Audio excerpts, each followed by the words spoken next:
During the reign of the Empire, Obi-Wan embarks on a crucial mission. Let's talk about the Obi-Wan Kenobi series. And with this series, we do see Ewan McGregor come back as Obi-Wan. And I do believe this takes place about 10 years after Revenge of the Sith. And I got to be honest, I loved this series. I love getting Ewan back as Obi-Wan, as in a way this felt like Star Wars version of Logan, just not as brutal, with some minor goofy moments. And with this series, we do see Hayden back as Anakin, Darth Vader, and that was epic to see. This was pretty much Hayden's second chance at playing Anakin at the time, and he nailed it. Also with this series, we do see some people from the prequels come back, from Jimmy Smits as Bail Organa, Joel Egerton and Bonnie Peets as Owen and Beru Lard, to which we do see a young version of Luke in this, but also we do see a young version of Leia in this.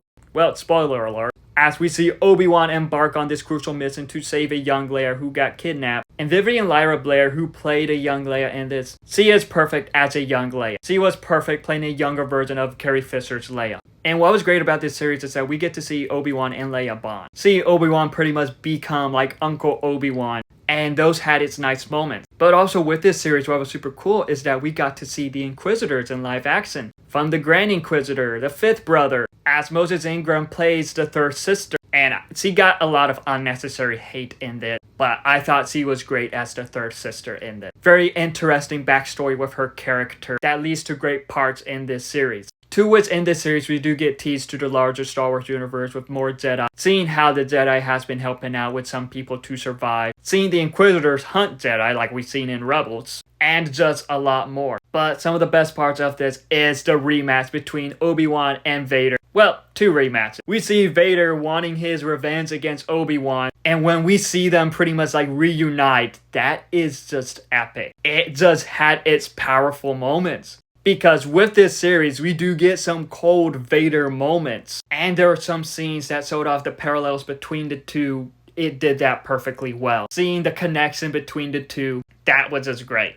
Some parts that stand out in this series was Obi-Wan Kenobi himself. In the beginning, we pretty much see him as this broken man, and it just makes sense. The Jedi Order is no more. He believes that his best friend is dead, so he has a lot of guilt in him, as he is pretty much looking over his best friend's son, Luke. But because of what happens to Leia, he pretty much has to come out of hiding to go save her. And I thought that this was an excellent story, as this does have great character moments. Great father-daughter moments between Belle and Leia.